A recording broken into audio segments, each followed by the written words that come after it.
আজকের এই ক্রাইমের সত্য ঘটনাটা যাকে নিয়ে, তার নাম শ্রীদেবী রুদাগি। কর্ণাটকার বিজয়পুরা জেলার বসবন বাগেবাদী নামের একটা এরিয়া, সেখানকার একটা মিডল ক্লাস ফ্যামিলির মেয়ে। বয়স সেই সময় ছিল 25 বছর। ভীষণ সুন্দরী, দেখলেই মানুষের মন জয় করে সেই চেহারা। সঙ্গে অসম্ভব মার্জিত ব্যক্তিত্ব, স্নিগ্ধ সরল একটা হাসি সব সময় ঠোঁটে লেগে আছে। শুধু কিন্তু এই চেহারার বর্ণনা দিলেই চলে না তার ক্ষেত্রে, কারণ সে একটা সাধারণ পরিবারের মেয়ে হয়েও ভীষণ মেধাবী একজন ছাত্রী, সেই সঙ্গে ক্যারাটে চ্যাম্পিয়ন। ইন্টারন্যাশনাল স্তরে ক্যারাটে প্রতিযোগিতা জয় করে মেডেল জয় করেছিলেন। এলাকায় তার প্রচুর নামডাক। এখানে কিন্তু তার ট্যালেন্ট শেষ হয়ে যায় না। নাচ, গান, যোগা সবেতে সে পারদর্শী। এক কথায় অলরাউন্ডার বলা চলে। তো সে নিজের ওই এরিয়া থেকে বেঙ্গালুরু চলে আসে। নিজের সঞ্চিত কিছু টাকা, লোনের কিছু টাকা, আর সঙ্গে ছিল তার এডুকেশন, আর ছিল একটা সুন্দর প্ল্যান। সে বেঙ্গালুরু আসার পর মহালক্ষ্মী লেআউট নামের একটা এরিয়া, বেশিরভাগ লোকজন সেখানকার হাই সোসাইটি থেকে বিলং করে। ধনী বিত্তশালী মানুষদের ওই এরিয়াতে, ওই লোকালিটিতে বসবাস। সেখানেই সে একটা প্রি স্কুল বা প্লে স্কুল খুলবে এমনটা ঠিক করে। 2023 সালে শ্রীদেবী রুদাগি নিজের প্রি স্কুল বা প্লে স্কুলটা শুরু করে ফেলেছিলেন, বেশ কিছু টিচিং স্টাফ আর নন টিচিং স্টাফদের নিয়ে। এলাকার সব লোকজনের মধ্যে তিনি একজন সম্মানীয় মহিলা হয়ে উঠেছিলেন। সেই স্কুল থেকে কিছুটা দূরেই ছিল সতীশ নামের একজন বিশাল ব্যবসায়ীর বাড়ি। ব্যবসায়ীর সেই সময় ব্যবসাটা লসে রান করছিল। তখন তিনি ভাবছিলেন যে তিনি নিজে সব থেকে ছোট যে মেয়ে, আর বাড়ির কাছাকাছি ওই স্কুলটা, তো তিনি ভেবেছিলেন যে খুব বড় নাম করা স্কুলে সেই ছোট মেয়েকে ভর্তি না করে যদি বাড়ির কাছাকাছি ওই নতুন খোলা প্রি স্কুলে তার মেয়েকে ভর্তি করেন তিনি, তাহলে কিন্তু তার অনেকটাই টাকা বাঁচবে। বর্তমানে তার একটু ব্যবসাটা প্রবলেমের মধ্যে দিয়ে যাচ্ছিল, সেই জন্য তিনি নিজের সব থেকে ছোট মেয়ের অ্যাডমিশন করেছিলেন ওই স্কুলে। তার কিন্তু মোট 3 জন সন্তান। সব থেকে ছোট মেয়েকে শ্রীদেবীর ওই স্কুলে, প্রি স্কুলে অ্যাডমিশন করে দেওয়া হয়। যথারীতি মেয়ে প্রত্যেকদিন স্কুলে আসছে, বাবার ডিউটি, বাবা প্রতিদিন এসে মেয়েকে পৌঁছে দিয়ে যান। অন্যদিকে আরো একটা কথা বলে রাখি, শ্রীদেবী যখন প্রথম অ্যাডমিশন নিয়েছিল ওই মেয়েটা, তখন শ্রীদেবীর সাথে আলাপ হয়েছিল সেই ছোট্ট মেয়েটির যে বাবা সতীশ, বিজনেসম্যান সতীশ, তার সাথে কথা হয়েছিল শ্রীদেবীর।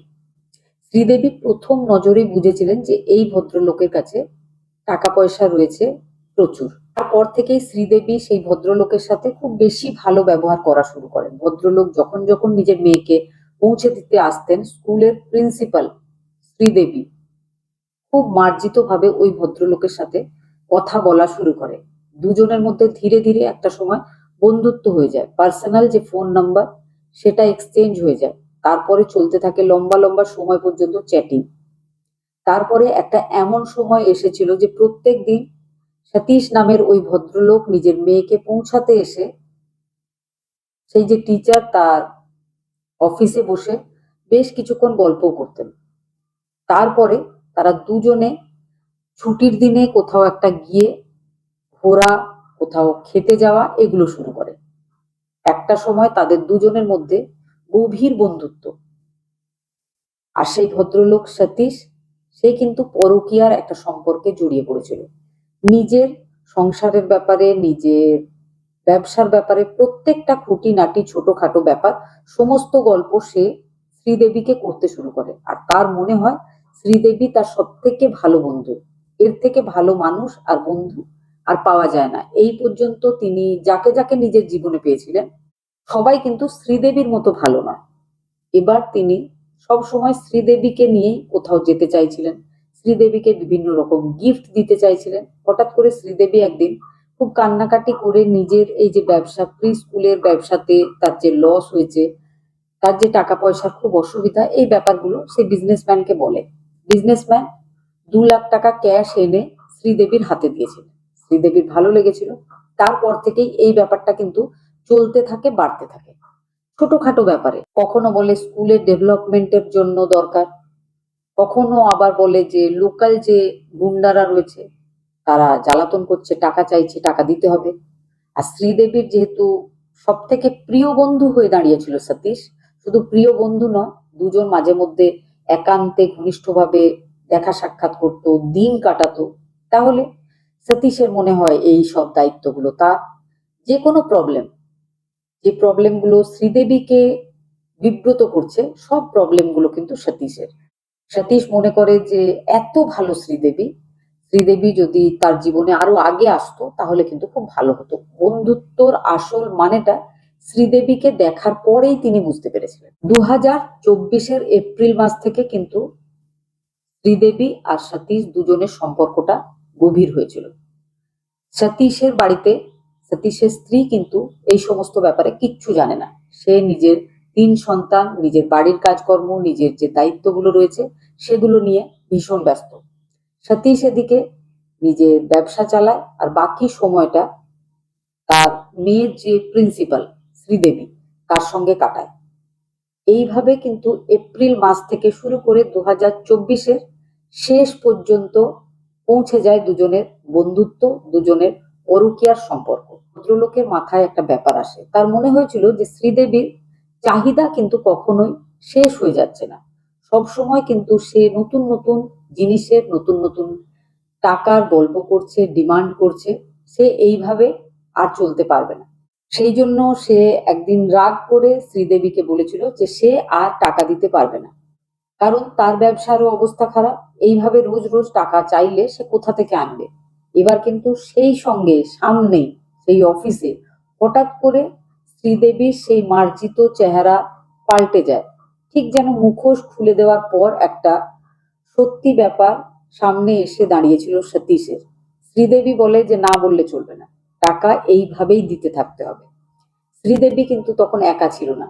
শ্রীদেবীর সেই রুমে আরো দুজন ছেলে এসে দাঁড়িয়েছিল।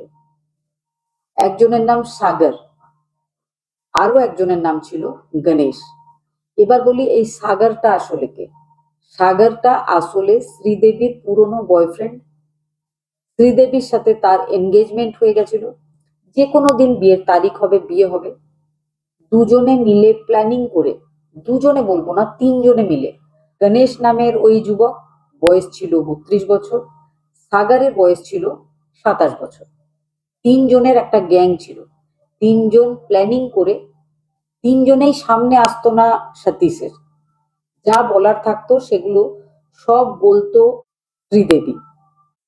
সেদিন কিন্তু শ্রীদেবীর যে অফিস রুম, সেখানে সেই দুজন ছেলেও এসে দাঁড়ায়। তারা কিন্তু ধমকি দিয়ে বলেছিল সতীশকে যে আপনাকে টাকা দিতেই হবে, আপনি যদি টাকা না দেন তাহলে লোকাল যে এরিয়াতে আপনার সম্মান রয়েছে, আপনার স্ত্রীর, আপনার বাচ্চাদের সম্মান রয়েছে, সেগুলো কিন্তু একদম নষ্ট হয়ে যাবে। সতীশকে তারা বেশ কয়েকখানা ফটো আর ভিডিও দেখিয়েছিল, যেটা সতীশের সঙ্গে শ্রীদেবীর ঘনিষ্ঠ অবস্থায় অন্য কোথাও গিয়ে কাটানোর সময়ের ভিডিও আর ফটো ছিল। সতীশ এবারে আসল ব্যাপারটা বুঝতে পারে। সতীশ বোঝে যে এবার কিন্তু সে একটা ফাঁদে পড়ে গেছে। এরা 3জন মিলে যে কোনো ভাবে এবার তাকে ইউজ করবে। সে যতবার টাকা দেবে ততবার কিন্তু এরা আরো টাকা চাইবে। সেই দিনই 3জন মিলে সতীশকে বলে যে 1 কোটি টাকা দিতে হবে। তারা 3জনেই জানতো যে 1 কোটি টাকাটা অনেক বেশি। এই সঙ্গে তারা এটাও জানতো যার কাছে তারা 1 কোটি টাকা চাইছে তার কাছে কিন্তু খুব বড় ব্যাপার নয় এই 1 কোটি টাকা। অর্থাৎ সে নিজের সম্মান রক্ষা করার জন্য ওই 1 কোটি টাকাও এদেরকে দিয়ে দেবে, এটাই তারা ভাবে। এবার একটা ডেট ঠিক হয়, 3জনে বসে একসাথে এই ব্যাপারটা নিয়ে আলোচনা হয়। আলোচনার পর কথা কাটাকাটি হয়, তর্ক হয়, বার্গেনিং হয়। তারপরে ঠিক হয় যে না, 1 কোটি টাকা নয়, 20 লাখ টাকা দিতে হবে। এবার সতীশ নামের ওই ভদ্রলোক বলেছিল 20 লাখ টাকা দেবো, তবে আমাকে একটা সময় দিতে হবে। 20 লাখ টাকা দেওয়ার জন্য যে সময়টা দরকার হয় সেটা আমাকে দিতে হবে। কয়েকদিন কাটে, সতীশ কিন্তু এখনো টাকা দেওয়ার ব্যাপারে কিছু কথা বলছে না, আর ওই স্কুলে নিজের মেয়েকেও পাঠাচ্ছে না। একদিন সতীশ নিজের অফিস থেকে বেরিয়েছিল, হঠাৎ করেই একটা গাড়ি এসে তার মধ্যে 3 জন বসেছিল। তারা জোর করে সতীশকে সেই গাড়িতে তুলে নেয়। ঠিক যেন মনে হচ্ছিল সতীশকে কিডন্যাপ করা হয়েছে। তাকে প্রচুর দূর পর্যন্ত ড্রাইভ করে ওই গাড়িতে নিয়ে যাওয়া হয়। নির্জন একটা জায়গায় তাকে নামিয়ে দেওয়া হয়।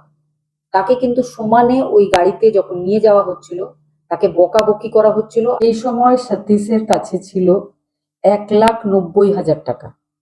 সেটা জোর করে তার কাছ থেকে কেড়ে নেওয়া হয়েছিল। 20 লাখ টাকা তাড়াতাড়ি ব্যবস্থা করতে বলা হচ্ছিল, না হলে কিন্তু সারা শহরে, বিশেষ করে তার বউয়ের কাছে তার ভিডিওগুলো আর তার ফটোগুলো পাঠিয়ে দেওয়া হবে বলে 3জনেই ধমকি দিচ্ছিল। নির্জন এলাকাতে বেশ কিছু কিলোমিটার যাওয়ার পরে তাকে নামিয়ে দেওয়া হয়েছিল। সতীশ বহু কষ্টে একা একা সেই এরিয়া থেকে ফিরে এসেছিল। সে অনেক ভেবেছিল, ভাবতে ভাবতে তার মনে হয়েছিল যে আর কোনোভাবেই সে এই সম্পর্কটা তো রাখবেই না, কিন্তু টাকাও আর দেবে না। যদি এইভাবে এই গ্যাংটাকে টাকা দিতে শুরু করে, গ্যাংটা কিন্তু কোনোদিন টাকা চাওয়া বন্ধ করবে না। একটার পর একটা চাহিদা তারা করতেই থাকবে। নানা রকম দুশ্চিন্তার মধ্যে রয়েছেন সতীশ। হঠাৎ করে একদিন শ্রীদেবী তার বাড়িতে এসে পৌঁছায়, এমন একটা সময়ে যে সময়ে সেই ভদ্রলোকের স্ত্রী 2টো বাচ্চাকে নিয়ে তাদের স্কুলে গেছিল। শ্রীদেবী কিন্তু খুব ভালোভাবেই সবটা খবর রেখেছিল যে কখন সেই মহিলা বাইরে যায়। এমনই একটা সময়ে শ্রীদেবী সেই ভদ্রলোকের বাড়িতে গিয়ে পৌঁছেছিল। সেই বড় বিজনেসম্যান সতীশের বাড়িতে সতীশের ড্রয়িং রুমে দাঁড়িয়ে তার সাথে ঝগড়া তর্ক করেছিল শ্রীদেবী। তার বাড়ি থেকে বেরিয়ে যাওয়ার সময় তার পকেটে ছিল 9,000 টাকা, সেটাও সে কেড়ে নিয়ে চলে গেছিল। সতীশ কিন্তু সেই দিন একদম কনফার্ম হয়ে গেছিল যে এই যে শ্রীদেবী বা তার 2জন সঙ্গী সাগর আর গণেশ, এদেরকে কখনোই শান্ত করা যাবে না, অন্য কোনো রাস্তা ভাবতে হবে। ভদ্রলোক এবার নিজের একটা সিম কার্ড ছিল, যেটা শুধু শ্রীদেবীর সাথে কথা বলার জন্যই তিনি নিয়েছিলেন বা ব্যবহার করছিলেন। সেই সিমটা তিনি ভেঙে ফেলে দিয়েছিলেন। আর তিনি ভেবেছিলেন যে যা হবে হোক, আর কোনোভাবেই তিনি ওদের সাথে কোনো রকম কথা বলবেন না, আর একটা টাকাও দেবেন না। হঠাৎ করে তিনি যখন নিজের কাজের জায়গা থেকে ফিরেছিলেন, তার স্ত্রী তাকে জানিয়েছিল যে স্কুল থেকে, ছোট মেয়ের স্কুল থেকে একটা ফোন কল এসেছিল। তাতে বলেছিল যে আপনারা বাচ্চাকে স্কুলে পাঠাচ্ছেন না, হয়তো অন্য স্কুলে ভর্তি করবেন, কিন্তু আপনার মেয়ের যে ট্রান্সফার সার্টিফিকেট বা টিসি সেটা আপনারা নিয়ে যাননি। একদিন অবশ্যই আপনার হাজবেন্ডকে পাঠিয়ে দেবেন আমাদের স্কুলে, কারণ নতুন স্কুলে ভর্তি হওয়ার জন্য একটা প্রসেস রয়েছে, টিসি আপনাদেরকে নিতেই হবে। এই কথা সতীশের ওয়াইফ সতীশকে জানায়। সতীশ এবার বুঝতে পারে যে তার সাথে যেহেতু ওই সিমটা নেই বলে কন্ট্যাক্ট করতে পারছে না বলে এই 3জন তাকে ভয় দেখাবার জন্য তার স্ত্রীর সাথে কথা বলছে। এবার তিনি নিজের স্ত্রীকে বুঝিয়ে বলেছিলেন যে আমি খুব প্রবলেমের মধ্যে দিয়ে যাচ্ছি, বিজনেস একদম ভালো চলছে না, আমি কিছুদিনের মধ্যেই প্রবলেম সলভ করে ফেলবো, তুমি 3জন বাচ্চাকে নিয়ে এক আত্মীয়র বাড়ি ছিল সেখানে গিয়ে থাকো, কিছুদিনের মধ্যেই আমি তোমাদেরকে ডেকে নেব। স্ত্রী সে একজন নর্মাল সাদাসিধে হাউসওয়াইফ। সে কখনো নিজের হাজবেন্ডের কোনো কথাতে কোনো কাজে সন্দেহ করেনি। সে হাজবেন্ডের কথা মতোই সেখান থেকে নিজের আত্মীয়ের বাড়ি চলে গেছিল। সেখানেই সে থাকছিল, বাচ্চাদের স্কুলে সেই সময় ছুটিও চলছিল।